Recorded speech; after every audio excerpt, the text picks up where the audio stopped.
Wah, kacau nih orang. Kok bisa ya make 120 bocil? Pada tahun 2014 lalu, publik digegerkan dengan kasus yang menggemparkan Indonesia. Nama Andri Sobari alias Emon, yang kini berusia 33 tahun, mendadak tenar karena kasus menakutkan kepada bocil. Entah apa yang ada di dalam benak hatinya Emon, hingga tega dan berani menggagahi 120 bocil di Sukabumi, Jawa Barat. Data itu terungkap dari buku harian Emon yang dicatat dalam 2 halaman. Nama-nama korban yang tercantum dalam buku harian Emon tersebut diduga adalah korban kejahatan yang dilakukan oleh tersangka. Di dalam buku harian itu, ada 120 bocah laki-laki dengan rincian 100 bocil di halaman pertama dan 20 bocil di halaman kedua. Kasus predator yang dilakukan Emon terungkap pada tahun 2014.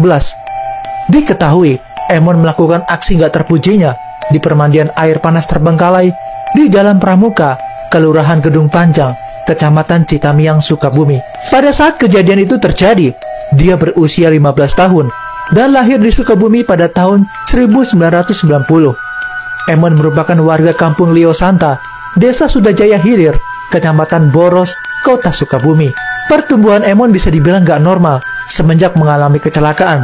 Ia tumbuh dengan gayanya yang kemayu dan sering bermain dengan para bocil di desanya. Perilaku menyimpangnya itu juga ia dapatkan waktu masih kecil.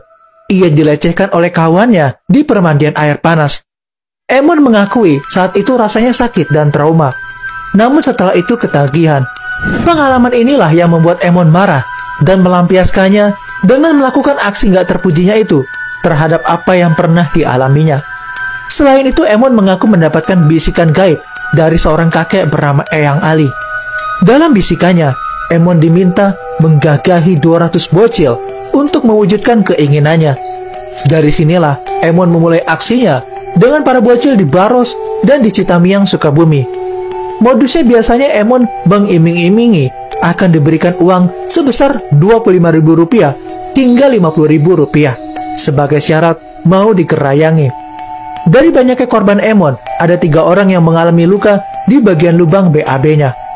Bahkan salah seorang bocil yang menjadi korban Emon dilaporkan meninggoy dunia. Berdasarkan keterangan forensik, korban meninggoy dikarenakan tubuhnya panas sehingga harus dilarikan ke rumah sakit. Namun karena nggak ada biaya perawatan lagi, korban terpaksa dibawa ke rumah dan di sanalah dia kehilangan nyawanya akibat luka di lubang BAB-nya. Gara-gara hal itu, Emon akhirnya dijebloskan ke penjara selama 15 tahun. Belakangan diketahui, Emon telah bebas bersyarat pada bulan Februari 2023 karena berperilaku baik. Akan tetapi, bebasnya pria 33 tahun tersebut membuat sejumlah warga di sekitar tempat tinggalnya cemas. Namun Emon ini udah memperlihatkan perubahannya.